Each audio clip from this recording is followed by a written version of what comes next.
Notre armée est-elle capable de battre l'armée rwandaise? Pour vous, c'est une question. Moi, je pense que c'est...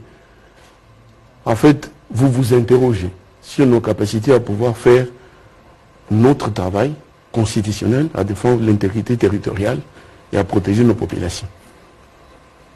Je vous dis, il y a 2-3 ans, nous sommes crédités, nous avons été crédités la 8e meilleure armée d'Afrique. N'est-ce pas? Et toutes les armées auxquelles vous faites allusion n'étaient nullement alignées avant nous. Et vous le savez. Quels étaient les critères sur lesquels s'étaient basées ces organisations internationales pour nous aligner 8e meilleure armée en Afrique? 1. Notre capacité à défaire les groupes armés. 2. Notre logistique. 3. La formation des hommes. 4. Les vecteurs des victoires en termes de engins de l'armée de terre, avions au-dessus, mais également la logistique en général, entre autres. Ce sont ces facteurs-là sur lesquels se sont basées les différentes organisations internationales pour aligner, comme on a fait récemment, on vient de nous mettre 11e. Donc on a reculé d'un pas. On est aujourd'hui 11e. Je sais que vous alliez poser la même question. 11e. Mais souvenez-vous, votre armée, celle que la plupart des gens vilipendent, elle a défait la LRA dans ce pays, sans apport extérieur. Elle a défait l'ADF en 2014. Vous étiez là, à Madina. Nous avons passé nuit à Madina avec le général Baouma, d'heureuse mémoire. Vous étiez là. C'est la même armée. Nous avons neutralisé de manière définitive la plupart des Maï dont on disait qu'ils étaient les dieux et l'enfer. Nous les avons défaits à ce moment-là. Il n'y a pas plus loin que chez nous qu'il y a quelques années, dans l'espace Kassai, nous avions le phénomène Kamwenansap. Vous étiez aussi présents. J'avais réuni la plupart des confrères ici et consoeurs à l'état-major général pour montrer le phénomène Kamwenansap. Comment ça s'est déroulé, comment il s'est drogué pour tuer des terroristes, et nous les avons défaits. Comment nous avons neutralisé des années 2010, 2009-2010, les NILE. Vous étiez encore là. Et n'oubliez pas que bien avant cela, dans ce pays, j'étais à la 31e brigade parachutiste à Ceuta. Nous allions en promenade dans tous les pays que vous connaissez, auxquels vous faites allusion, même si on ne vous les cite pas. Une compagnie descendait, c'était la débandade. Donc nous étions la meilleure armée. Nous les sommes. Par moments, des problèmes arrivent. Dans la montée en puissance, comme on dit. Vous savez, l'Ukraine aujourd'hui, c'est une puissance. Elle a eu des problèmes à un moment donné, mais elle demeure une puissance. On le sait. Qu'est-ce qui dit que le Congo n'est pas une puissance au plan militaire sur le continent africain? Parce que les ressources humaines qualifiées existent, les ressources matérielles existent, les efforts sont consentis au niveau du pays par le gouvernement, le commandant suprême chef de l'État, qui dégage régulièrement des ressources financières suffisantes pour nous aider à mener nos missions comme il se doit. Et je vous dis donc, en ce qui concerne l'exécution de nos missions constitutionnelles, nous avons beaucoup de capacités.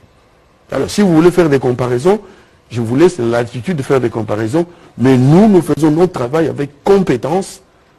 Par moment, des difficultés arrivent, mais nous le faisons. Merci. Un complément.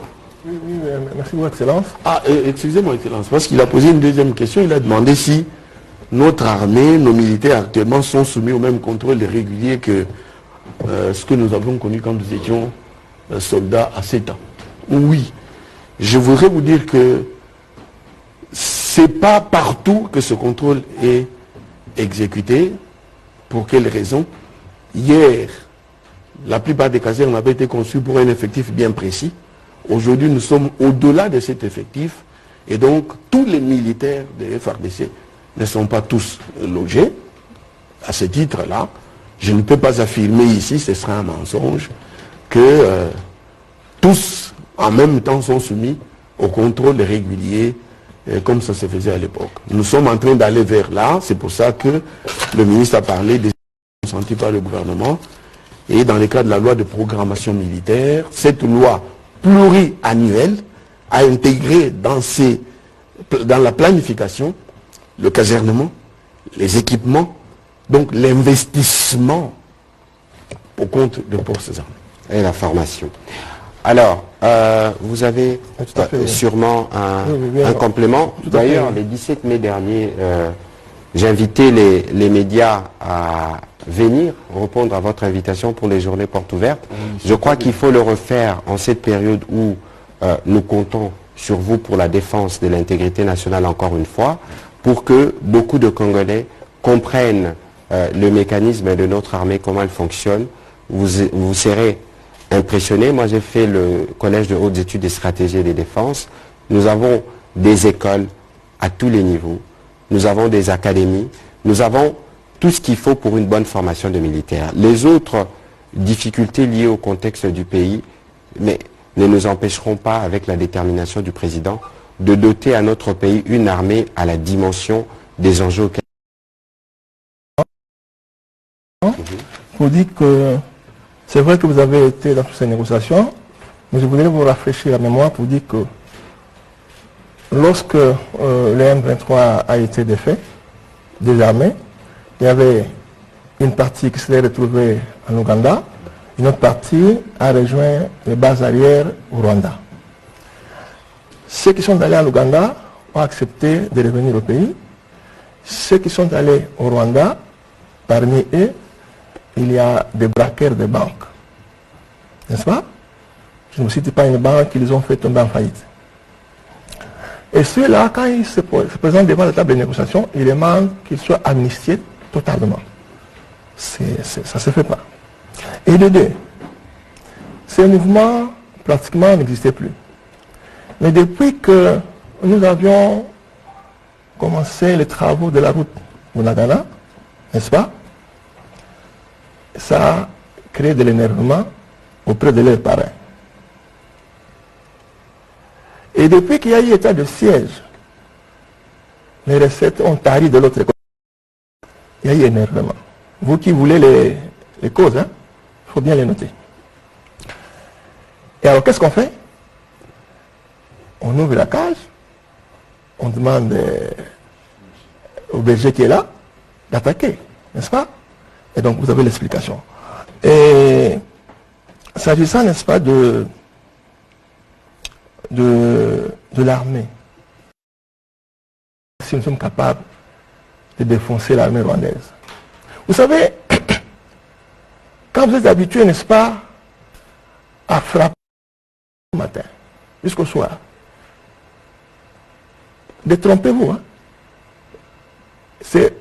Cela constitue pour lui aussi un entraînement. Et donc, le fait pour nous de subir la guerre pendant 20 ans, pensez-vous que maintenant que nous sommes affaiblis ou nous sommes dans une situation, n'est-ce pas, de prendre des initiatives? Merci beaucoup.